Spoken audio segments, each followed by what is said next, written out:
folks, Emmy here and welcome back to Coffee Talk 2. Let's see, all the ingredients are stocked up and weather's keeping quiet. Looks like it'll be a good night to listen to some stories. Good evening, Mr. Hyde, Mr. Gala. Nice to see you two.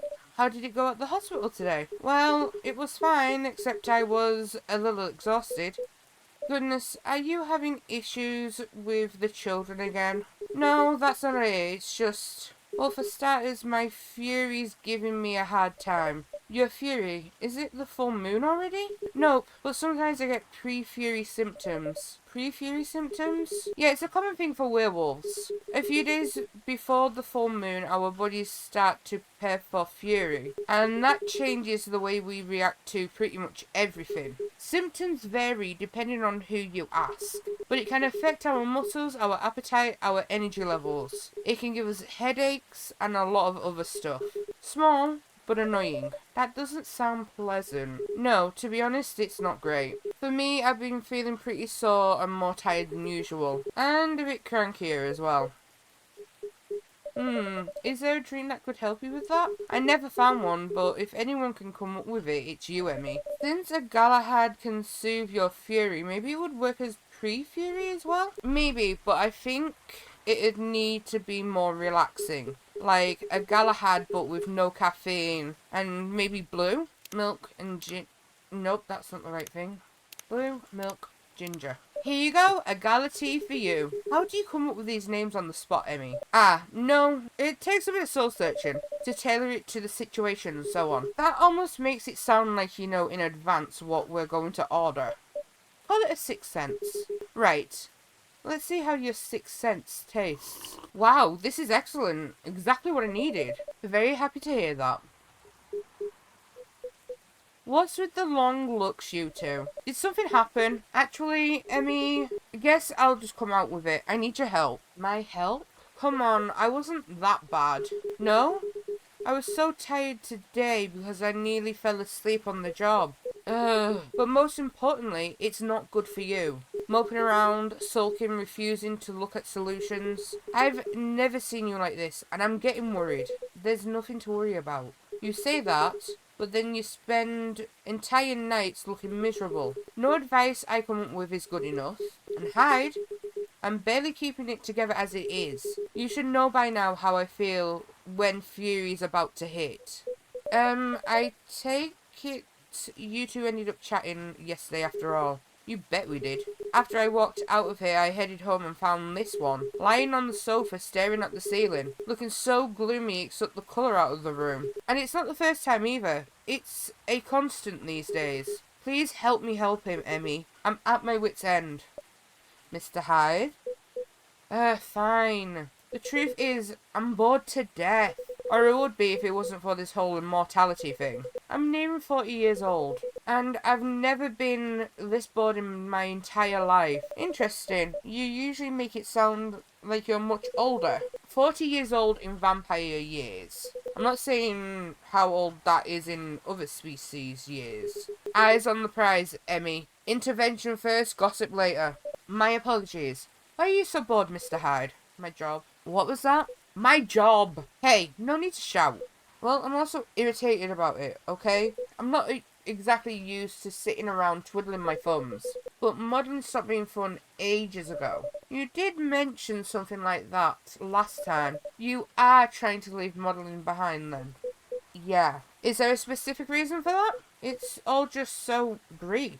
Back when I started modelling, people thought of fashion in a different way. They wanted to keep their outfits for a while, so they had to be elegant, well-made and versatile. Some campaigns that I featured in stayed on billboards for months, and I knew the clothes would last decades. In a way, it felt like I was building a bond with their wearers. I endorsed something that would feature in their cherished memories. But then social media came and it all became disposable. The clothes themselves, of course, but the models even more. I shoot a campaign, the brand posts it online, and it gets attention for what, 10 minutes? Then another campaign comes in and everything's forgotten. Blink and it's gone. There's no bond to be built there. Isn't that changing these days though, with slow fashion and the like? That's true, and people are getting into vintage clothes too. I salute that. But the reality of my job remains the same. What about your fans? You have so many people following you. You mentioned that last night, and my answer hasn't changed. They follow me because they think I'm pretty. Being admired is nice, but it doesn't constitute a bond. So you were saying that you'd like to leave more of a mark? Maybe so. It would be nice if I did something that people remembered. That became a part of their lives in a real way. You do know you have people in your life in a real way, right? People who always remember you. That's not the same thing. Maybe you should study to become a doctor or something. That would make a real difference. No, thank you. The job still needs to be fun. Studying for 10 years just to exhaust myself in 14-hour shifts? Did you mistake me for a hard-working vampire? You see what I'm dealing with, Emmy? It does seem to be a thorny issue. Perhaps you'd like to mull it over with a drink in hand, Mr. Hyde. Yeah, that sounds good. Just make me something I like. Anything you've seen me enjoy recently or when we first met. Here you go, Mr. Hyde. You seemed to like this well enough. Nice, Emmy. And you lost your bet, Hyde. A bet? When Hyde was wallowing in self-pity yesterday, I told him many people cared about him. And I bet you could remember what he liked, even if he gave you no instructions. So now, I get to say, I was right. And Hyde gets to buy me dinner at a place of my choosing. Ugh, you're going to pick that horrible steakhouse again, aren't you? You know it. Have you won other bets in the past, Mr. Gala? Let's see. You say it, Hyde. He's won every single one of the bets we've ever made. Wow. Yeah, I'm this close to being able to buy a new TV with the money I'm saving on food. Just rub it in my face, why won't you? Oh, hi everyone. Hi, Lua. Hi, Lua. Busy night, I see. Hi, Miss Lua. Busy and lively, just the way we like it. That's good. I'm really glad you're here, Hyde. I wanted to apologise for the other night. I was so excited to see you, especially since it had been a while. But we ended up fighting with Bailey's instead. You must be getting bored of our arguments. It's alright. They're kind of fun to watch. How are things with you two, by the way? Ah, just let me order before I answer. If that's alright, Emmy. Of course, what would you like? I spent the whole day talking in meetings and presentations, so I have a bit of a sore throat. Is there anything you'd recommend for that? Definitely something with lemon and honey. Sounds great. I'd love a lemon and honey drink then, please. Here you go. Some honey to soothe, some lemon to boost recovery. Thanks, Dr. Emmy. Ah, this is truly lovely. Just what I needed. That's good to hear. My company's trying to get a big contract, so I've been organising meetings with everyone, making sure it's all going according to plan. That sounds pretty tough. Yeah, it's a lot of responsibilities and decision making, and part of me likes that, but part of me feels the pressure of it. So it's nice to be able to unwind with a warm cup. Anyhow, to answer your question earlier, Gala, you've probably gathered that Bay and I have been fighting. Yeah, and Hyde told me a little bit about it too. Right, well, we haven't discussed the wedding for the past couple of days. And honestly, it's done me a lot of good. The thing is, I know Bay means well. He suggests all these things that he thinks I'd like. And I should like them. He's paying attention, not just sending random ideas. I should be grateful that he's trying to please me, but I get annoyed instead, and then I start feeling guilty that I'm annoyed, which makes me even more annoyed. It's not great, I know. Well, it'd be easier if we always acted rationally. If we only got annoyed at the right people for the right reasons. But things aren't that simple, are they? That's true. Although, I guess if you figured out what actually annoys you, it would help. That's the problem. I'm not sure. At first, I thought I was tired or worried. The decision-making at my job is taking a toll, for sure. It's a bit hard for me to also deal with organising things in my personal life. Also, the financial side of it is hard to navigate. I don't want Bay to spend too much money, but he's right that involving my family comes with strings attached. I'm not sure how to avoid that though, but I'm realising that I might not even be the main issue. The more he sends me links to venues and caterers, the more it all feels wrong to me. I don't mean the wedding itself. I want to get married to Bay, but the way we're planning it, I don't know. I've been to my friends' weddings before. I've also been browsing the most popular wedding pictures online. They're always these big parties, very put together, very classy. They have their whole families over, their friends and colleagues. They rent these beautiful barns and they hire live bands. They wear designer dresses and bespoke suits. I used to look at that and think, this is great, this is what I want. But now, it all just feels more and more off to me. Why don't you tell your fiancé that? What if he thinks I'm getting cold feet? Or that I'm questioning his ability to help with the budget? That's up to you how you communicate it, isn't it? Right, but it's still a difficult topic. We've been through so much, you all know that. This is supposed to be our special day, a way to celebrate our partnership. Faye wants to honour that. He'll feel awful if he thinks I don't.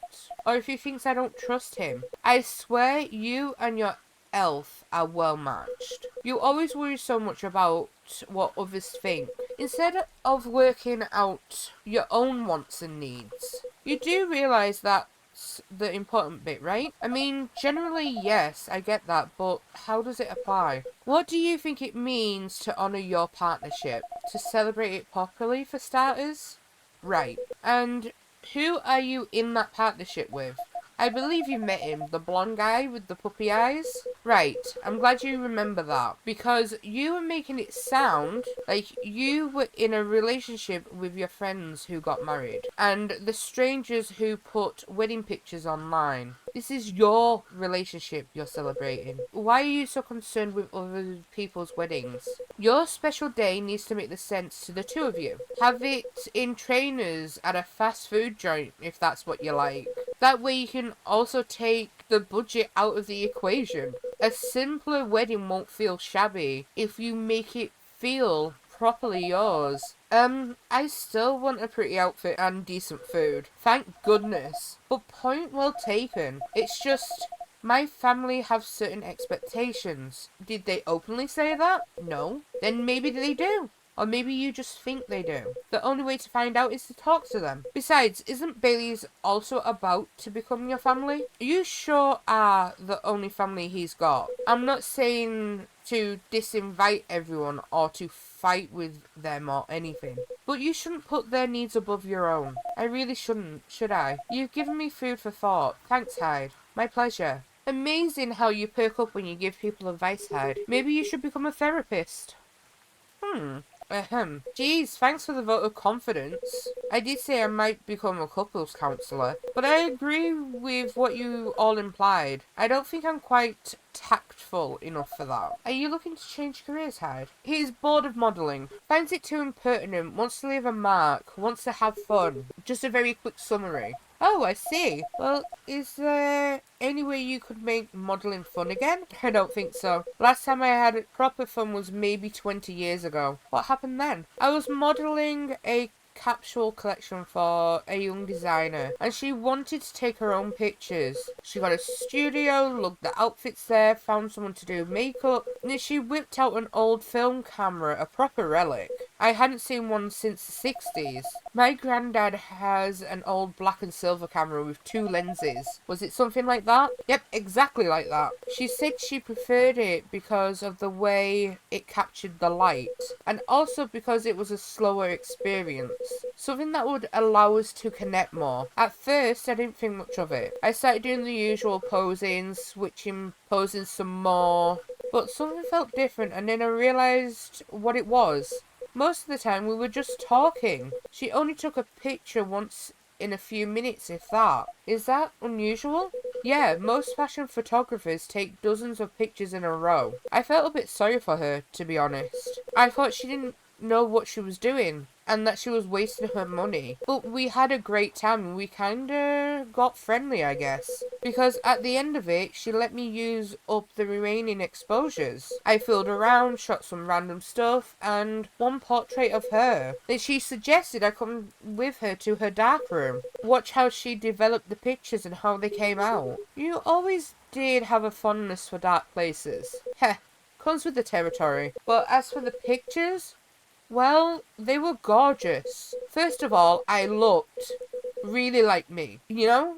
A me I could recognise. But that's not even what stuck out with me the most. It's the care that she put into processing each frame. Working each picture through the chemical baths. Hanging them, drying them. It was like watching a magic ritual. And her portrait, when she saw it, she got a bit emotional. She said she was used to being on the other side of the camera, and it was the first time she really liked a portrait someone took of her. I'm in a weird place these days. It's not like me to tell these kinds of tales, or to launch into sopping monologues, really. Just forget it.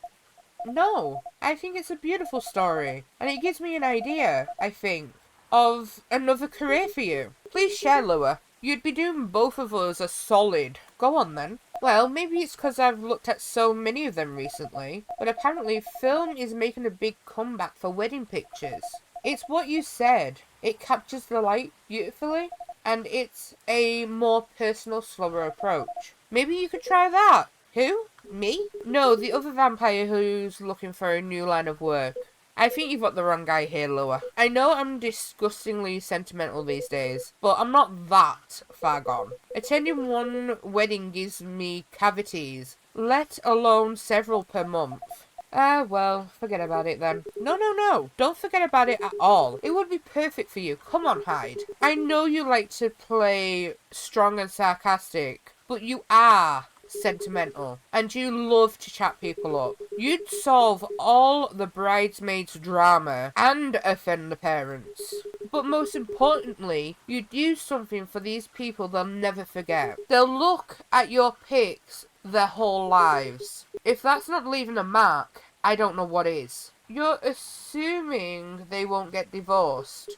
I don't know if this is the right topic for Miss Lua. It's alright. I know some marriages end in divorce, but that doesn't change anything, does it? Whether a marriage lasts for a few months or several decades, the wedding is still an unforgettable moment in someone's life. That career in the mafia is really looking up. You're hopeless. I'm falling asleep on my chair now, so I'm gonna head back. Do whatever you want, you thick-skulled vampire. Just don't stay out too late, okay? Yeah, alright. That's my cue as well. I have some thinking to do. And maybe some talking. Thanks again, Hyde.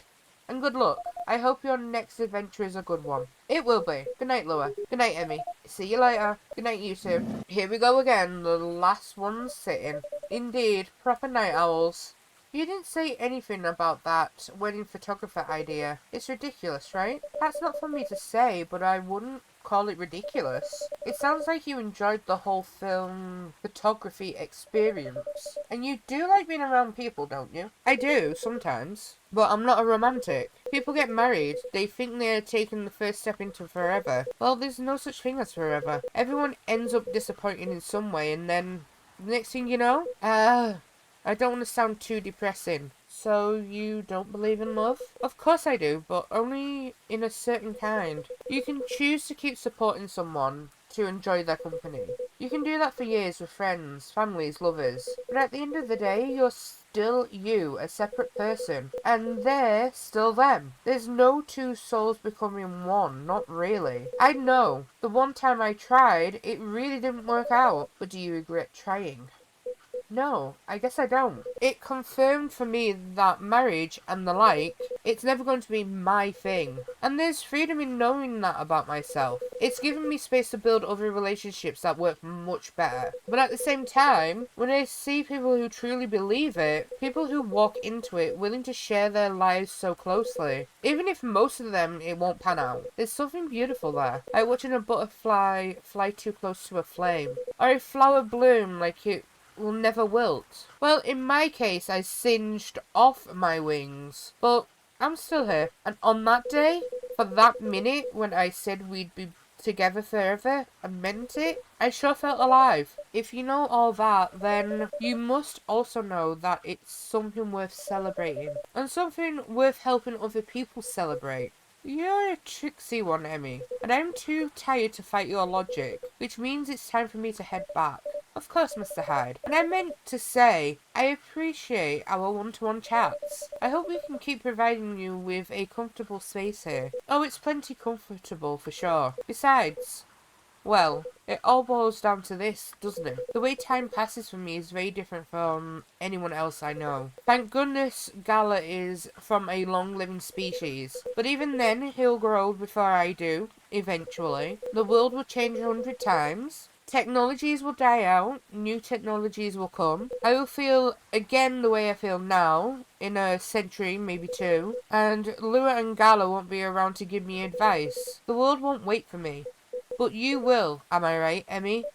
That is very perspective of you, Mr. Hyde. Hey, you've grown to know me quite well. It's only fair that I know you a little in return. I suppose that's true. So, anyway, I'm looking forward to that, to continuing our story. It's nice to know no matter how much time passes, there's always going to be someone here rooting for me. Thank you for your trust, Mr. Hyde. We will make sure it's not misplaced. I know you will. And on that note, I guess I'm going to browse for some film cameras. What's the worst that can happen? Indeed. Take care of yourself, friend. And you as well.